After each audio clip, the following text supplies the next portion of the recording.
Hello, I'm Robert, and you're welcome here in my busy little shop. On today's episode of What's on My Workbench, well, right now I'm working on that journal set. This was the project I was talking about in one of my last videos where I'm going to be comparing the MTL veg stand leather to the Herman oak, and we're going to look at tooling and all of that. I'm in the middle of that. I really kind of anticipated having that video done for this Saturday. I loafed a little bit this week. I had a brother in from out of town. We went and did some sightseeing, some hiking, just spent a lot of time outside. It was great to have his visit there, but it put me a little bit behind. But in some ways I'm glad because I had in my mind a schedule of getting that done. And sometimes, maybe you don't do it, but when I get done with the tooling, then I'd let it dry probably not long enough. I'm doing some oiling. And I tend to, at times, move the process along quicker. I want to make sure that I have a good comparison on the MTL leather versus the Herman oak. That's the test I'm going to be doing with the journal cover. So I'm in the middle of tooling my third panel here, and it's going along fine. But I'll have, I think, a better video if I take my time on producing that. I want to make sure that everything is as controlled and done the same as possible. And I want to give time once the tooling is complete that it's thoroughly dry. Oil it, let that soak in thoroughly once again. Let it sit for like 24 hours. So with that theme, it's going to take me probably at least a week to really get what I think is a good comparison on those 4 journal covers from beginning to end. So I'm not really working on that as far as the video goes today, but I am working on that. But I've also, my day is a little bit hijacked because tomorrow, which is the day that you're actually watching this, I'll have my first artisan show that I've ever had in Arizona, in Mesa. And I've been getting out all the products, going through it, making sure I know what I have, trying to make up the sale cards for it, that whole process to get ready for that. And I really wasn't prepared for that. I'm used to doing that in Colorado, and I actually have most of what I need, sales aids and such already there. So I'm going to have to develop all of that. But I did receive a package today that I want to get it out, give you the first look at it.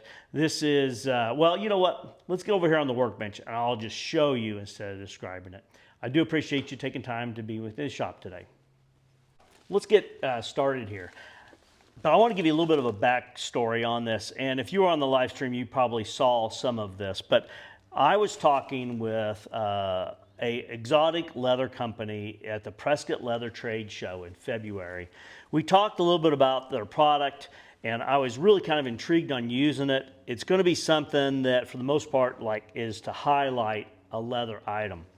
And they said they would send me some if I wanted to play with a little bit and kind of see what I could come up with. So with that said, let me get you over here, move the camera so you can get a better view at what I've got. All right, let's take a look at this. They've got some brochures in here, invoice of what it is that I've received. And here it is again. It's under snappingturtleleathercompany.com. And they produce this leather from byproduct of the food industry here in the United States. Okay, so here is the leather. I've got 2 different sizes of tails. This is the navy, and this is a small tail here. And it really has a cool profile here of it. If you're not familiar with a snapping turtle, this is what their tail looks like. And, kind of looks a little bit like dinosaur. And like anybody else, when you're looking at something like this, you try to figure out, what can I make from it? Can I get a return on my investment on it? This shape here, I think, would look really cool. You could use it on a holster. You could use it on a knife sheath. This is the leg portion associated with the tail. So we'll be using this, and I'm going to see how much I can consume to try to get an idea of how much it was going to cost for each project. So I believe I can get a nice panel here for, say, a pancake sheath. You could do it for a pancake holster as well.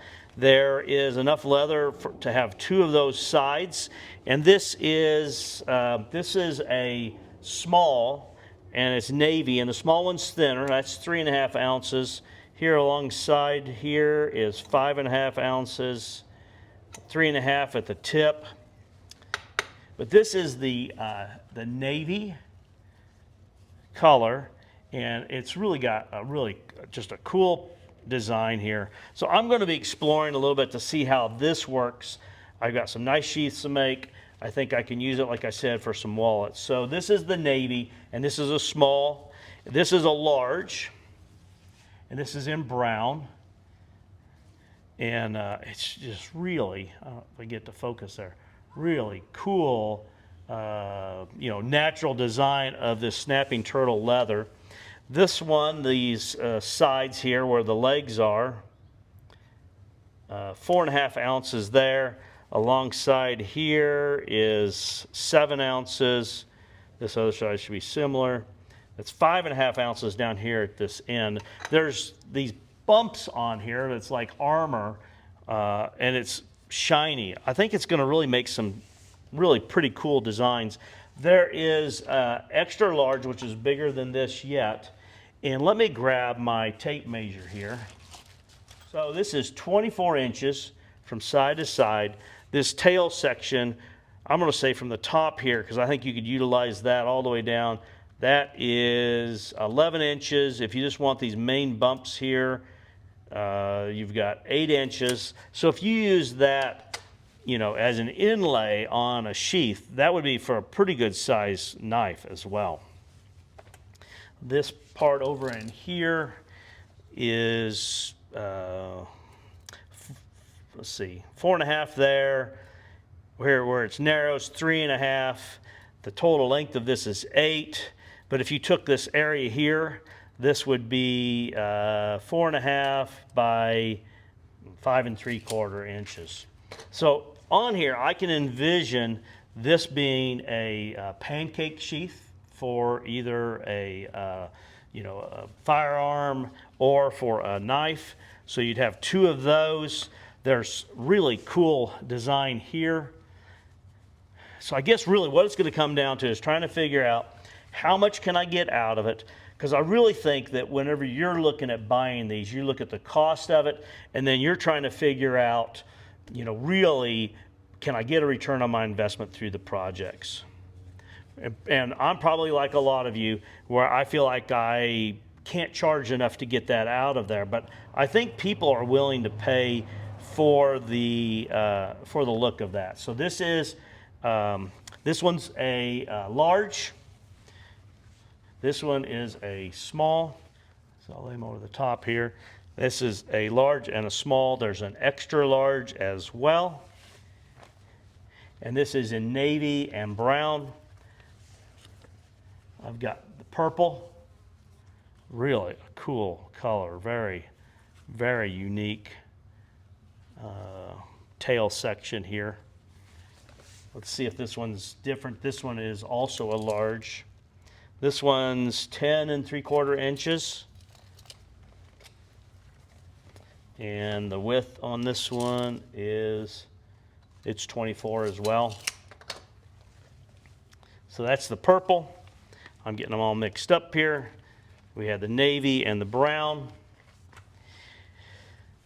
And then on the other end of the turtle, you have what they call the shoulders, which is this area here. It has this really cool, it's kind of like a shrunken buffalo hide type of a look to it, except for it still has these pretty good sized scales in it here, hardened areas as it would be.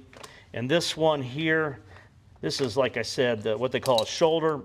This is 9 inches this way and 5.5 inches that way. So you kind of have to figure out where you would get your use out of it. And I've got an idea, I think, on how to utilize it, but I'm going to be feeling my way into it here.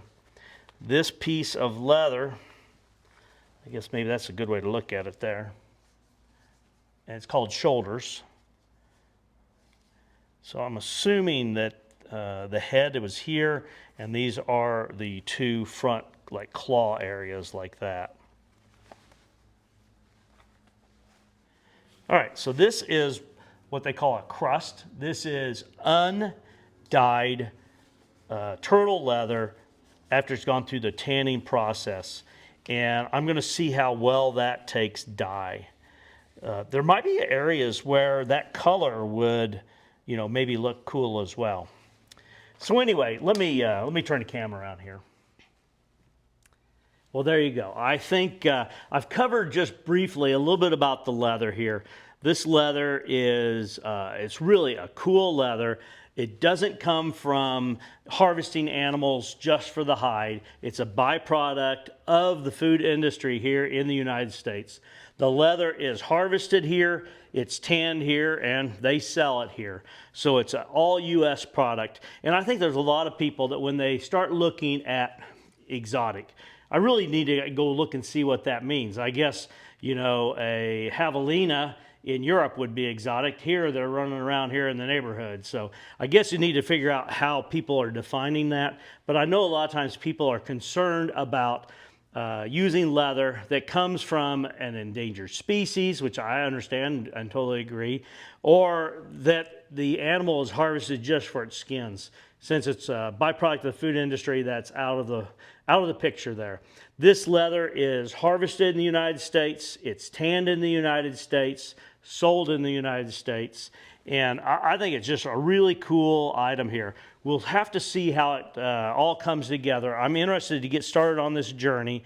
I do have links. If you go in the description, there's links to their website so that you can go explore and look around a little bit and see. And they've also got pictures of finished projects there as well. So I've kicked that around the horn pretty good here. I'll probably be a couple weeks out on that. I want to give a lot of thought into how I utilize that. I want to be able to, at the end of it, give you what I think is the pros and the cons of working with it. I've never worked with anything like this, so this is going to be a learning process for me. And in that, I'll probably, I think I said it earlier, but I'll probably do some, I'll just call like raw footage, almost like a live of working with this so that you can see as I go through the process of learning with it. And, I'll probably stay away from the tails to begin with and journey over into these parts here just to kind of see, how hard is it going to be to sew? How hard is it going to be to get it to adhere to things?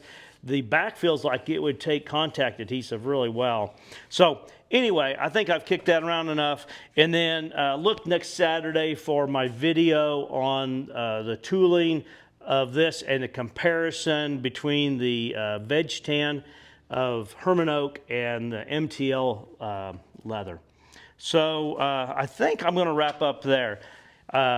I do appreciate you taking time to be with the shop. Please like, share, and subscribe. But more importantly, I do hope you have a great day.